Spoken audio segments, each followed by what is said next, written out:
And good evening, one and all, and welcome back to the X Zone. I am Rob McConnell, and for the next 4 hours, I am your host. I am your guide as together we cross the time-space continuum to this place that I call the X Zone. It's a place where people dare to believe and dare to be heard. It's a place where fact is fiction and fiction is reality. And the X Zone comes to you Monday through Friday from 10 p.m. Eastern until 2 a.m. Eastern, right here on the X Zone Broadcast Network, Talkstar Radio Network, Mutual Broadcast Network, and on Simul Radio. Now, if you'd like to get information on how you can watch the X Zone TV channel on Simul TV, just go to www.simultv.com. And for the X Zone Broadcast Network, www.xzbn.net. X Zone Nation, my guest this hour is Chrissie Blaze, and Chrissie does media interviews, teaching, and public relations for the Aetherius Society, and was a direct disciple of the Society's founder, yoga master, and ET contactee, the late George King, for 25 years. Now, Chrissie also is an author. Some of her books include Power Prayer, Earth, Astrology's Missing Planet, A Workout for the Soul, Karmic Astrology, Dr. George King, The 12 Blessings, 9 Freedoms, Contact with the Gods from Space, Realize Your Inner Potential, and others. For more information on Chrissie, her website is www.aetherius.org. And Chrissie, you also have your own personal website, don't you? I have two. One is astrologycity.com, and one is chrissieblaze.com. First of all, Chrissie, welcome back to the X Zone. Always great having you with us. And for those who haven't had the opportunity of hearing you before, they're lost, but now it's going to be their gain. Tell them about you and the Aetherius Society. Oh, well, okay. Thank you, Rob. Well, first of all, can I just say one thing? In the books that you announced at the beginning, one of them is actually Richard Lawrence's with Dr. George King. Oh, I'm sorry. Not mine. That was Contact with the Gods from Space. And just to let people know, I've written 12 books, 6 astrology books and 6 spiritual books. So thanks for mentioning that. But I just wanted to clarify that. Okay.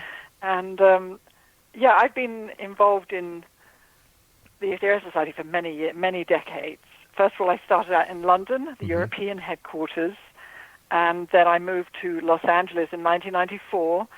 And the reason for the move was because I worked with Dr. George King in London when he used to visit for about 3 months each year, and I would work for him. And then it came to a point in his life where he couldn't really travel that far anymore, so I kind of missed him a lot and decided I'd try and move to Los Angeles, and I did, and met my husband, Gary Blaze, so I was able to stay here in America.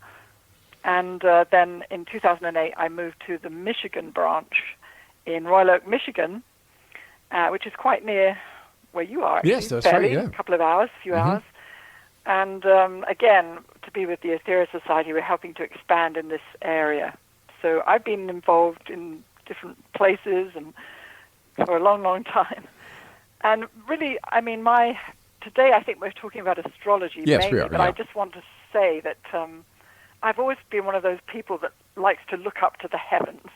And that means that I love the planets, and I love UFOs because I've seen them and I've been talking about them and researching them for many, many years. So anything that's not so mundane, I love, So astrology fits right in, and the Aetherius Society fits right into that.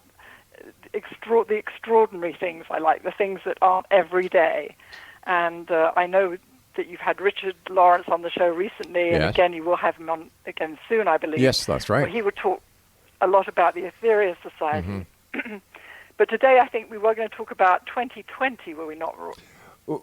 We are, but what I'd like to do is this first segment talk more about you and then the other three. Okay. The other three, because like I said, many of our listeners haven't had the opportunity of hearing you before since the growth of this of the show on the XZBN and our other affiliate networks, as well as Simul TV, is growing at such such a great rate that people are coming on who are friends of the X Zone, like you. You've been on the show a number of times over the years, and this is the first time they're hearing you. So, Yes. So this is why I'd like to take a little bit of time to introduce you, as well as I'm doing that with the other guests that we have on the show as well. Well, thank you very much, Rob. My pleasure. That's kind.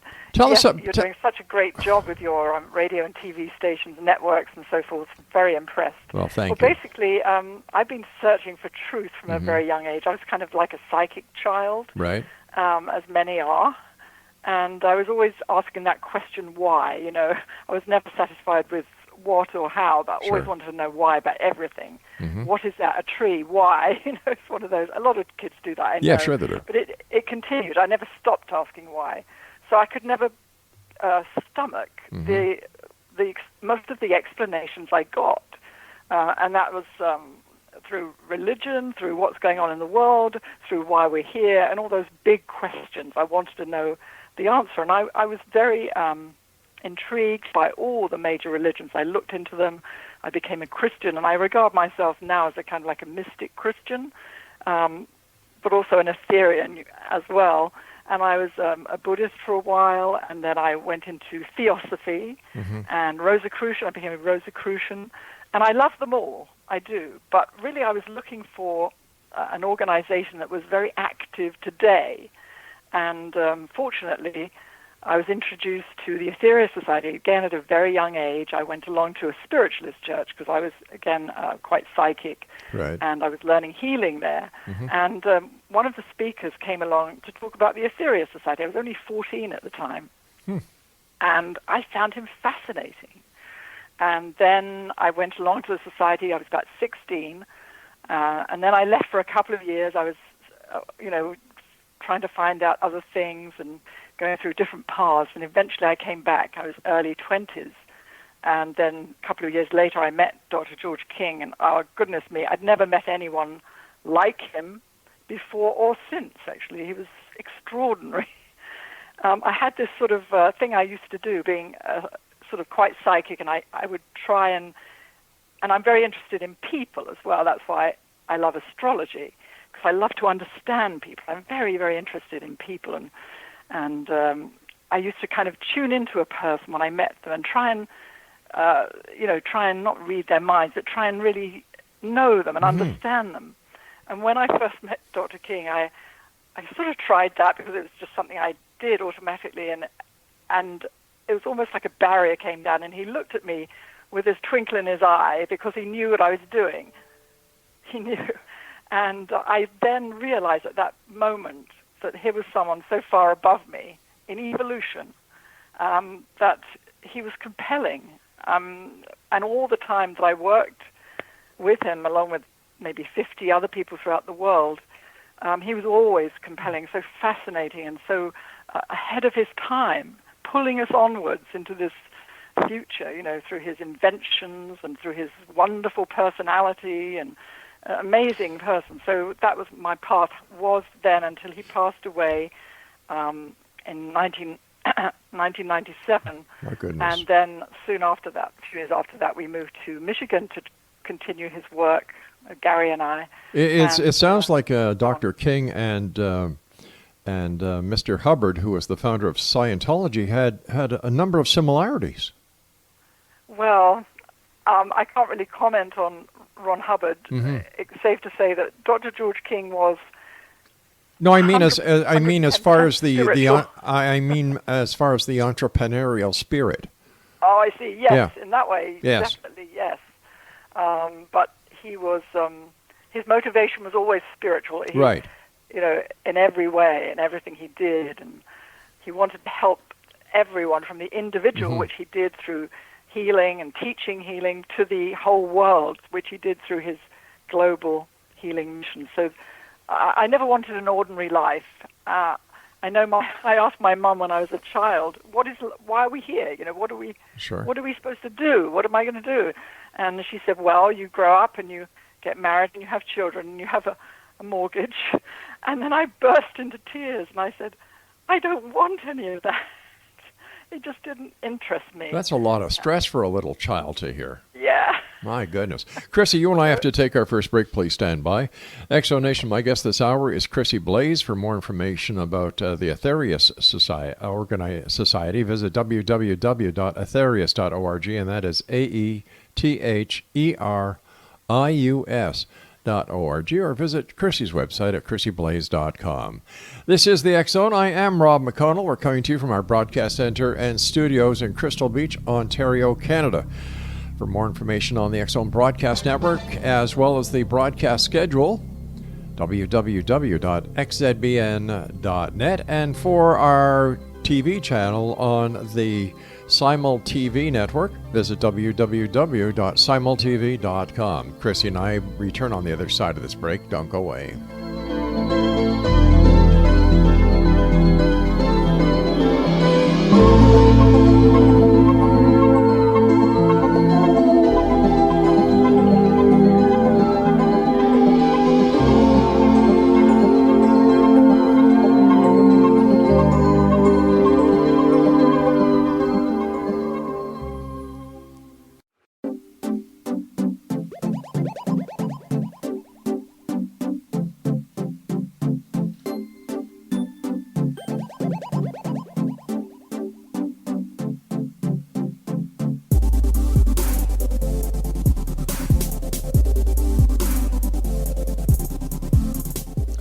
Welcome back, everyone. My guest this hour is Chrissie Blaze, www.chrissieblaze.com. And for more information on the Aetherius Society, visit www.aetherius.org. And as Chrissie said, Richard Lawrence is going to be joining me on a regular basis. I believe it's this Friday or next Friday. I'll have to check the broadcast schedule and get back to everybody later on. Chrissie, thanks very much for joining us. And before we were talking about you letting the audience get to know who you are and, you know, how you became involved not only in the Aetherius Society, but what made Chrissie tick, so to speak. Before we get on to astrology, I'd like to ask you about your UFO encounters. Oh, right. Yes. Yeah. Always been fascinated by UFOs. Mm-hmm. I had one which was in the evening, probably in the 80s, and at that time I was doing a lot of promotion in England on UFOs together with Richard Lawrence. We're great friends from way back, actually, still are. And we always found that when we do promotion about UFOs, we always found this in the society, when we were doing a lot of promotion, there'd be more UFO sightings. Yeah. And do you find that, Rob? It's like... Definitely.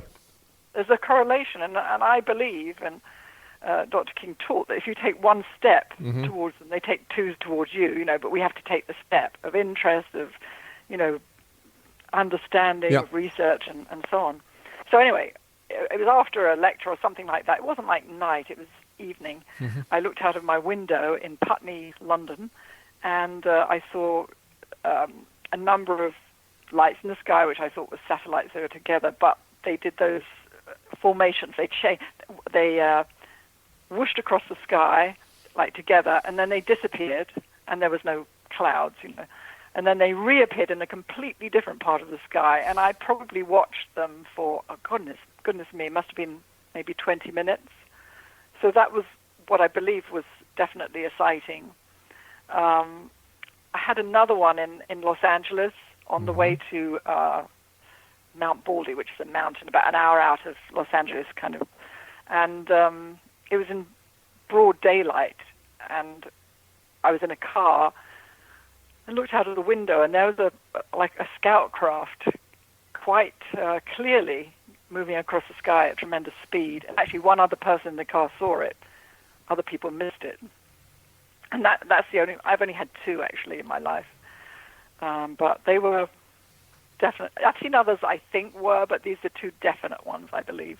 Fascinating. There's so many people out there who want to see these visitors, and they never get the opportunity. Why is it, Chrissie, that you think, and this is just based on your own belief, that there are those who see the UFOs, and there are others who can be with the people who see the UFOs who don't? Yeah, I mean, I've met people who see loads of them, and mm-hmm. I've only ever seen two, really. Right. But number one is, and it seems, I don't want to sound, odd to say this, but you do have to look at the skies. You have to look up. Definitely. And it sounds obvious, I know, but most of us don't. We're looking down at our cell phones, and, well, I don't, but a lot of people do, Yeah. or the ground.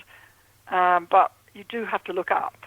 Yes, you do. do. A lot, actually, a lot. Because they're there, as you know, Rob. They are there.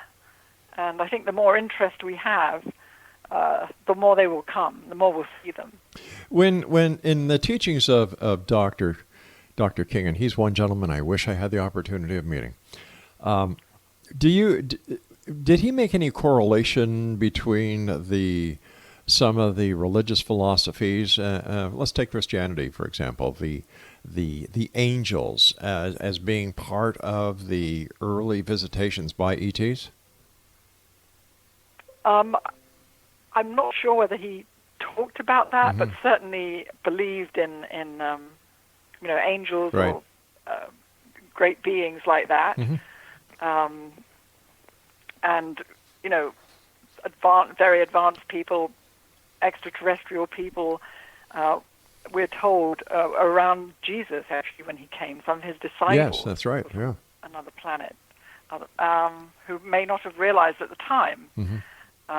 So, I suppose, yes, there's definitely a correlation there. I've always found that possibility so fascinating that it just, in my opinion, opens up the possibilities to such a great potential that all we have to do is believe. It's that simple. Let's talk astrology now, my friend. How does astrology work? Astrology, well, there are different theories as to how it works. Obviously, that the planets, the influence of the planets influence human behavior. Right. And there are different theories as to why that works, and some good ones. But mine is much simpler than others that I've heard, and that is, number one, I believe the planets, the Mother Earth and all the planets, are living intelligences. And if you're talking about the Earth, and if you were to look at my book on the Earth, my recent one, I have a lot of scientific research which sort of proves that the Earth is a living intelligence. She has an in-breath and an out-breath. She has a virtual heartbeat, and so on.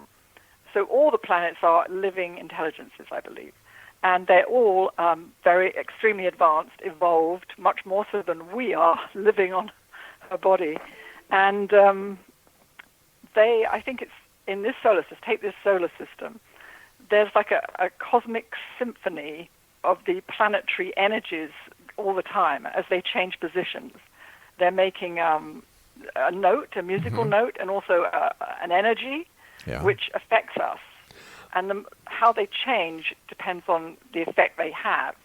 And the effect of the planets is on the whole of humanity, especially with the slower moving planets, like the ones far away, like Saturn, Uranus, Neptune, Pluto. They're slower moving. They have a deep effect on the whole of humanity, but also on individuals as well. And I think it's because they're constantly radiating as life forces, just as we have an aura and psychic centers or chakras that are constantly radiating and taking in energy.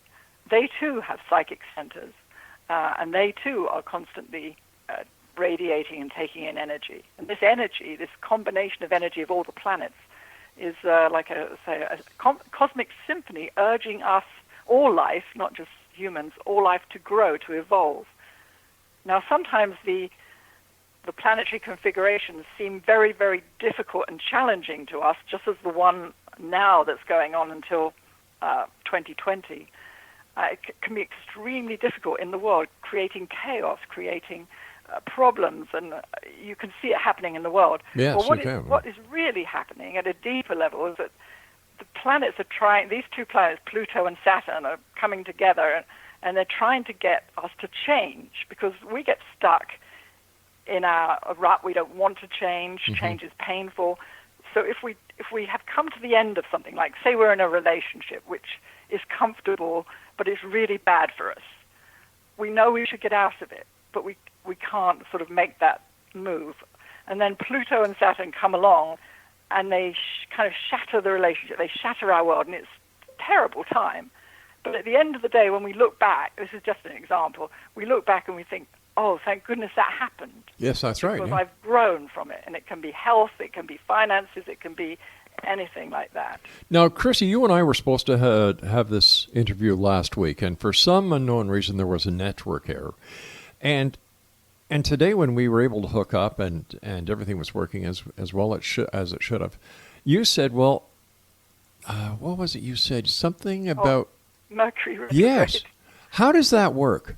Because I've had so many members of the astrological community on who use that phrase, and what does that actually mean, and how does it work?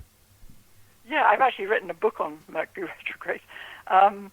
It was all the planets have retrograde motion except the Sun and the Moon. They don't. All right. What is a retrograde? Yeah, it means that apparently when you look at them, because it's an optical illusion, it looks as if they're going backwards. Oh, I see. Okay. Sometimes.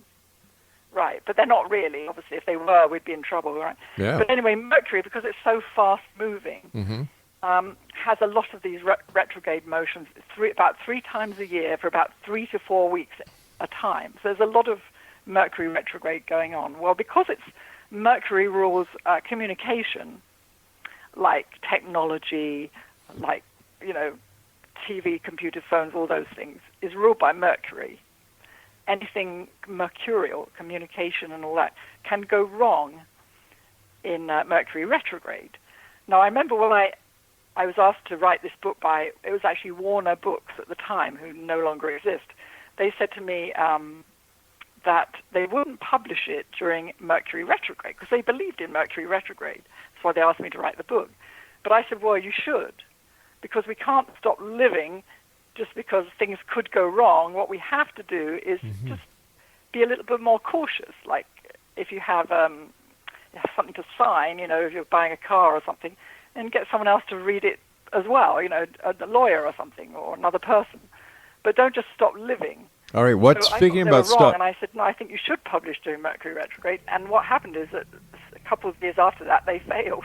All right, stand by, Chrissie. We've got to do a bit of a cliffhanger here because I have to take my news break at the bottom of the hour.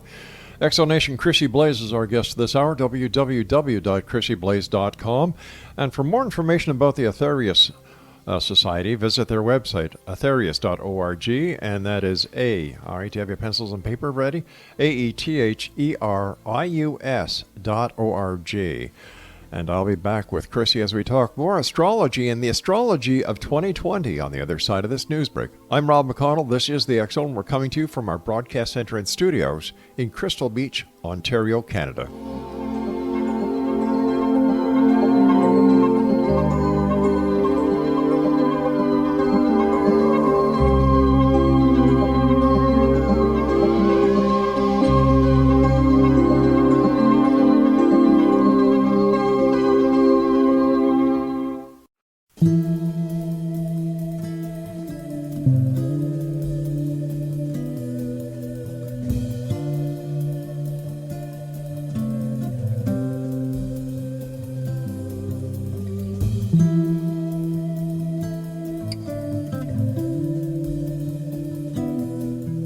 Welcome back, everyone. This is the X Zone. Chrissie Blaze is my special guest, www.chrissieblaze.com, and for the Aetherius Society, aetherius.org.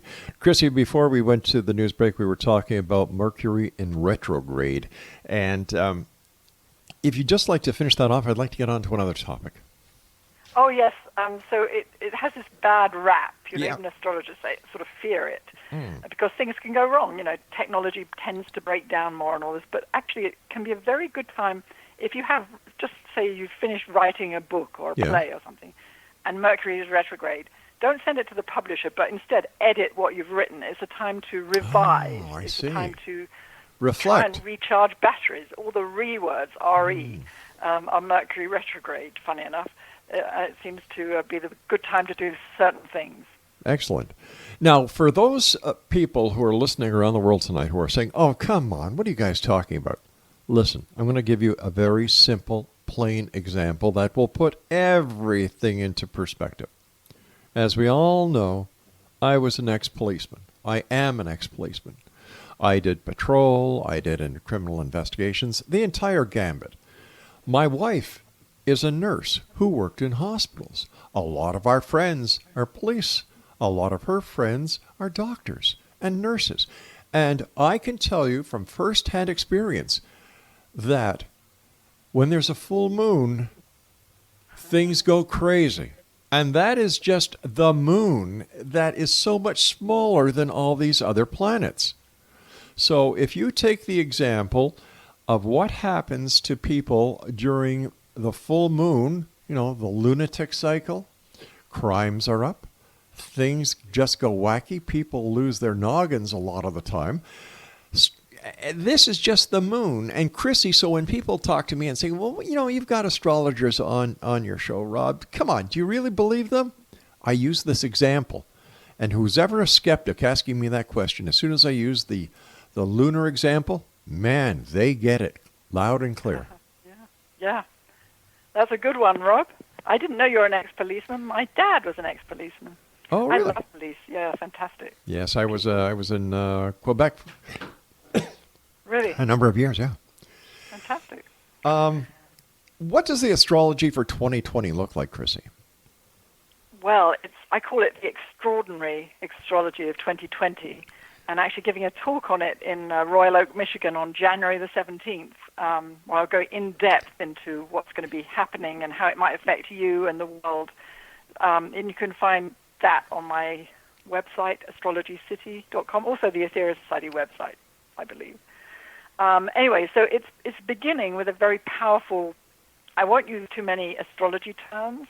There's something called a conjunction. It means when two planets come together. Right. So on January the 22nd, Pluto, which is very, very far away, as you know, and was actually demoted not too long ago by astronomers and has been regarded again now as a planet, comes together with Saturn. Now, both those planets are a long way away, and they both have a tremendous influence on humanity. And I'll explain a little bit about that. But the year ends with another amazing conjunction of two planets, and that is of Jupiter and Saturn. And this one, on December the 21st, is known as the Great Conjunction. And through history and how astrologers always look at previous times when that same planetary pattern has happened, going right back over the centuries, and they see there's a pattern. The similar things happen.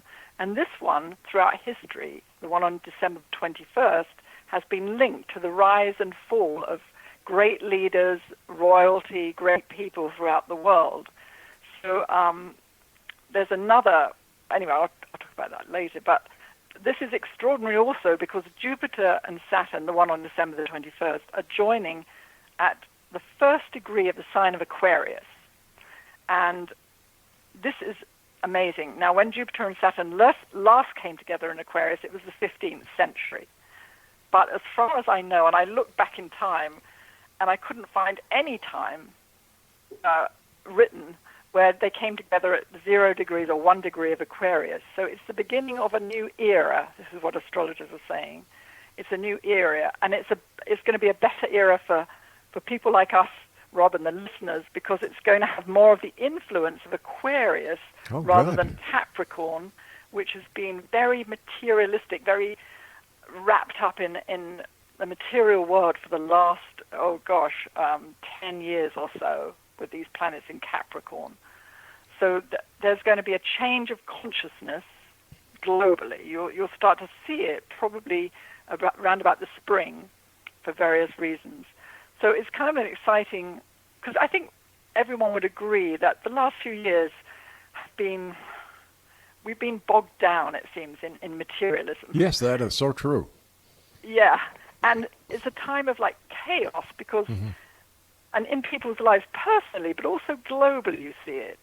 And what it is that these two planets are causing this chaos in a way because they're calling for change. They're prompting us to elevate our consciousness and bringing this about through chaotic means. Well, it's our fault. It's not the fault of the planets. We just don't know yet how to use that kind of energy.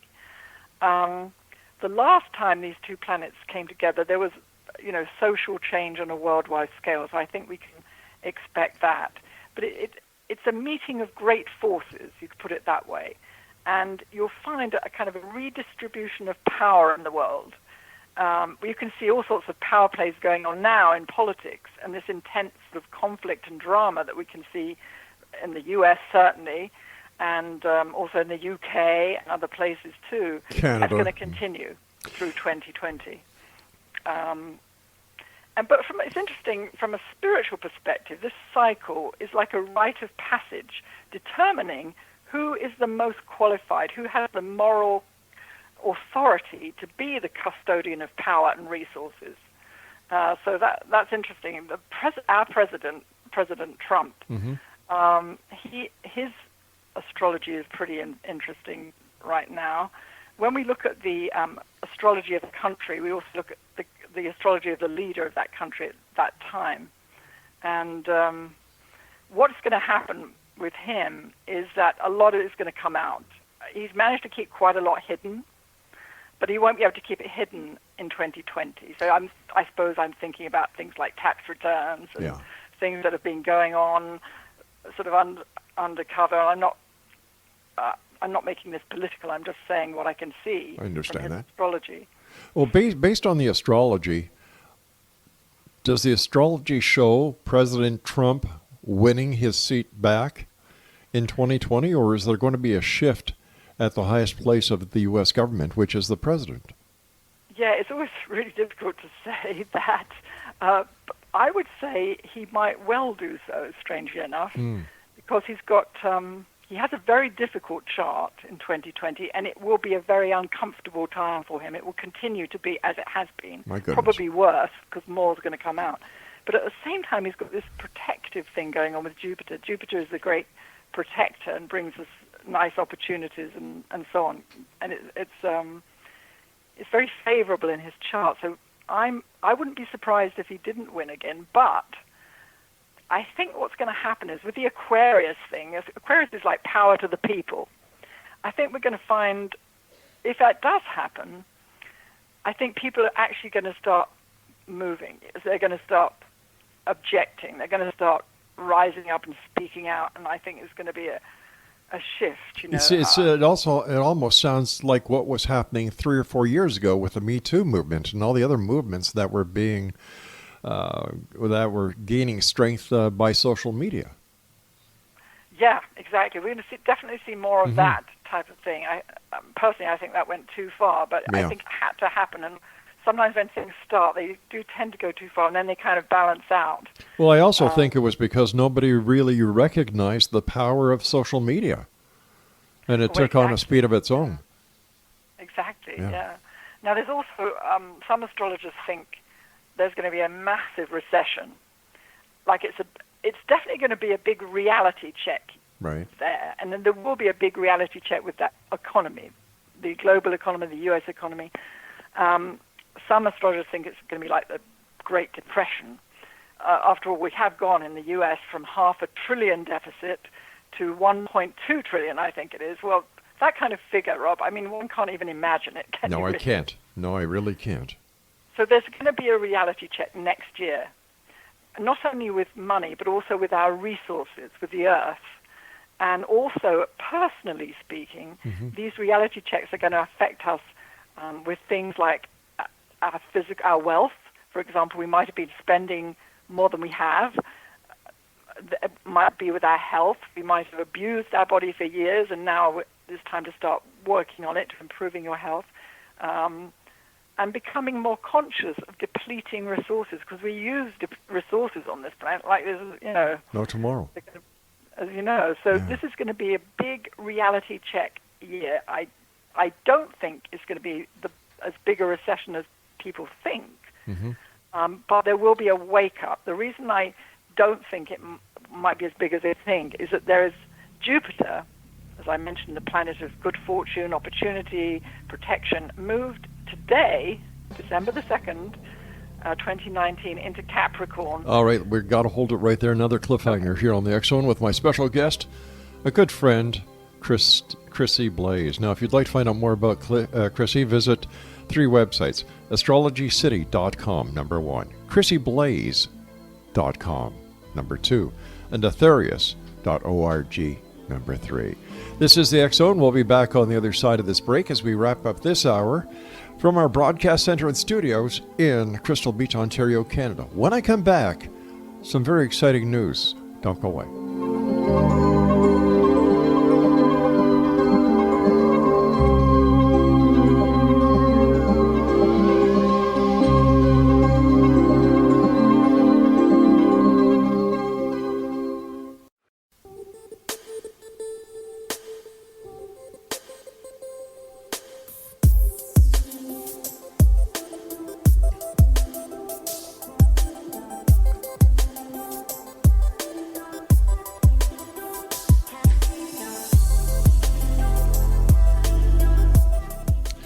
And welcome back, everyone. This is the X Zone. I am Rob McConnell. Now, before I get back to Chrissie Blaze, our guest this hour, I've been talking about For the People Broadcast Network over the past couple of weeks, and I must tell you, the response has been phenomenal.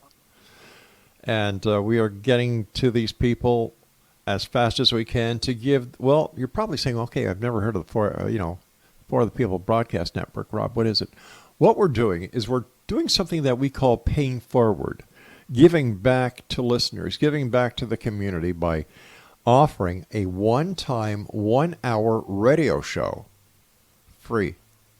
No gimmicks, no expenses, no nothing. We do the producing. We'll do the editing. We'll do the distribution. We'll get it out there for you. We'll put it up on all our social media sites, and we'll advertise it in the X Chronicles newspaper and our other publications. Once again, totally free. Why? Because I'm sure there are people out there who, and this is the only stipulation that we have to get one of these shows. It has to be something that will positively affect listeners. Plain and simple.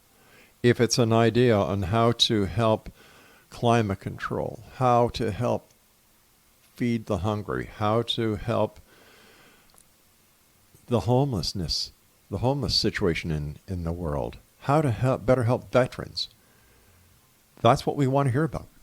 If you want to bring on a guest to discuss this matter with your guest, we'll take care of that for you. All we want to do is get the word out there that there are people like Chrissie, who does a lot of work helping people. I know this for a fact.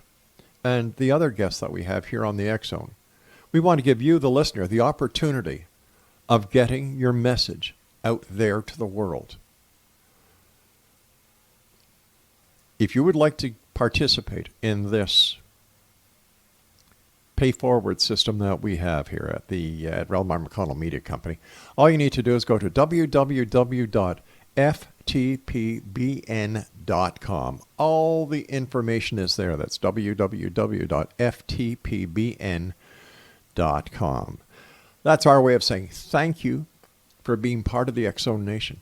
Thank you for caring about the people that live on this planet. Thank you for wanting to be part of the solution instead of the problem.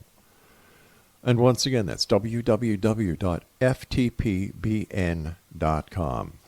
Chrissie Blaze is my guest, www.astrologycity.com, www.chrissieblaze.com, and for more information on the Aetherius Society, www.aetherius.org.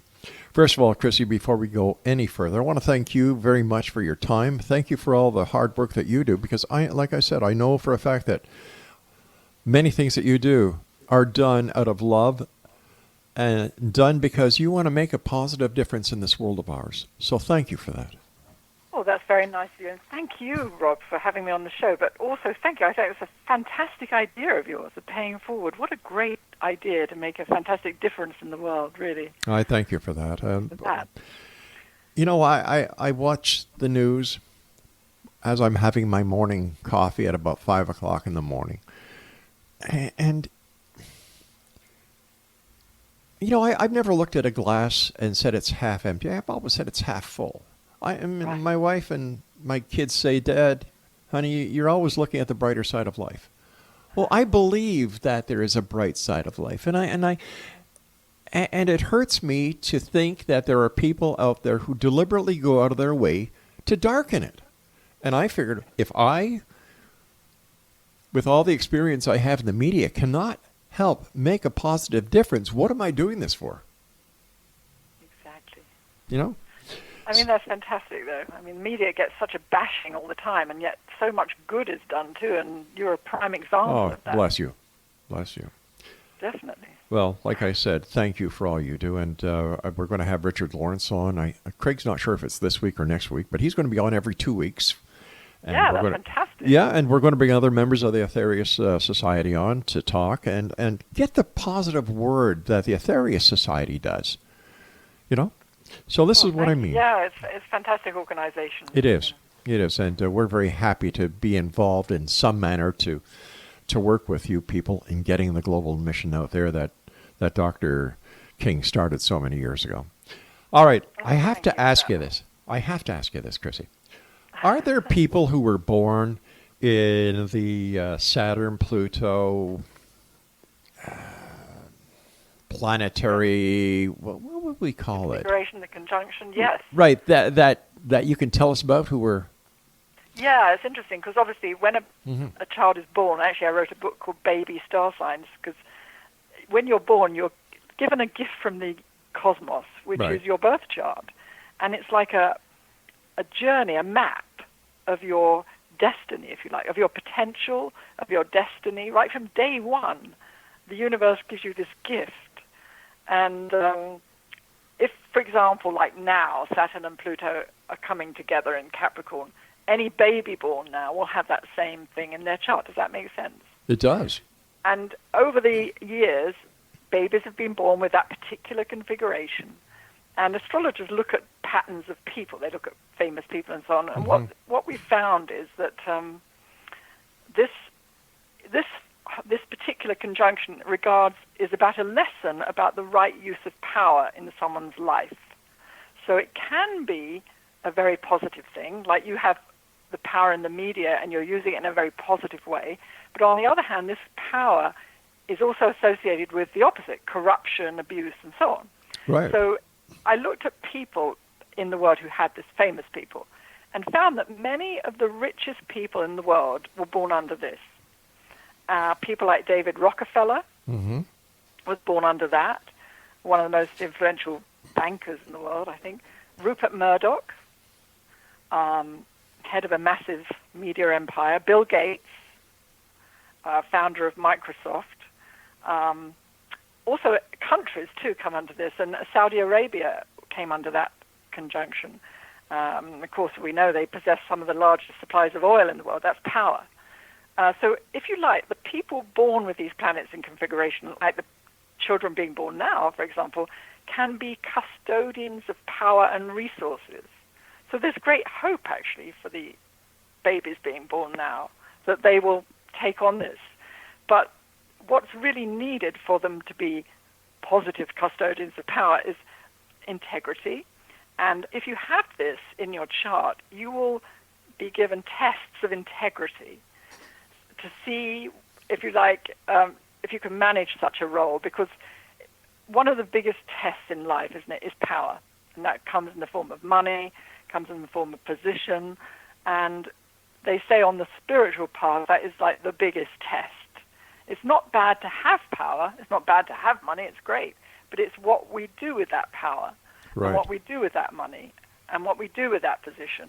And that's what the tests that will come for people with that particular configuration. Is that clear? It does.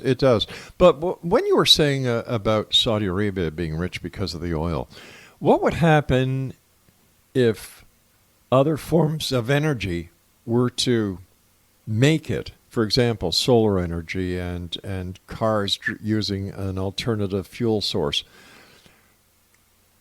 Saudi Arabia. That's a very interesting question, isn't it?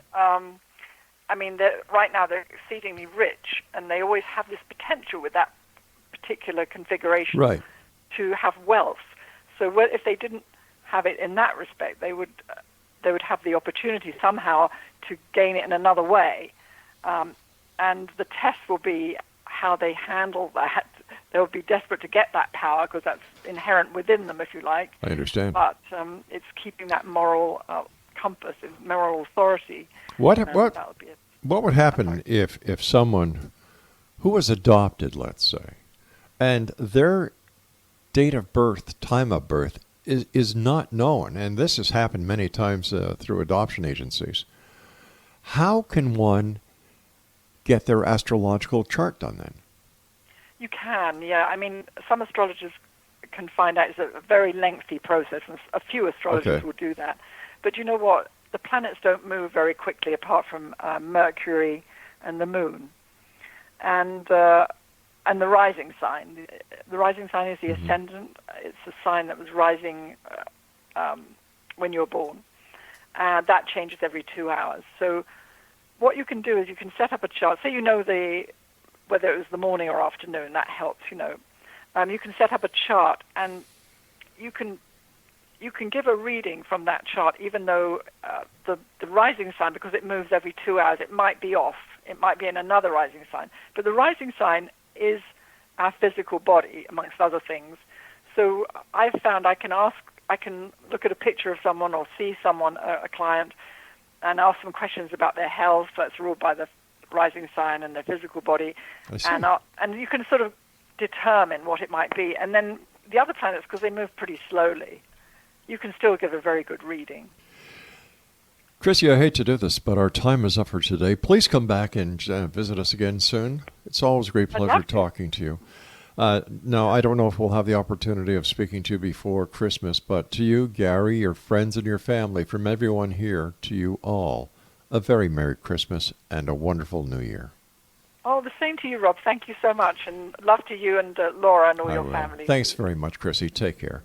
And Exonation, if you'd like to find out more about Chrissie Blaze, astrologycity.com, chrissieblaze.com. And for more information on the Aetherius Society and Richard Lawrence, who's going to be joining me on a frequent basis, a regular basis here on the X-Zone, visit aetherius.org. I'll be back on the other side of this commercial at 6.5 minutes past the top of the hour as we continue here in the X-Zone with yours truly, Rob McConnell, from our broadcast center and studios in Crystal Beach, Ontario, Canada. Don't go away.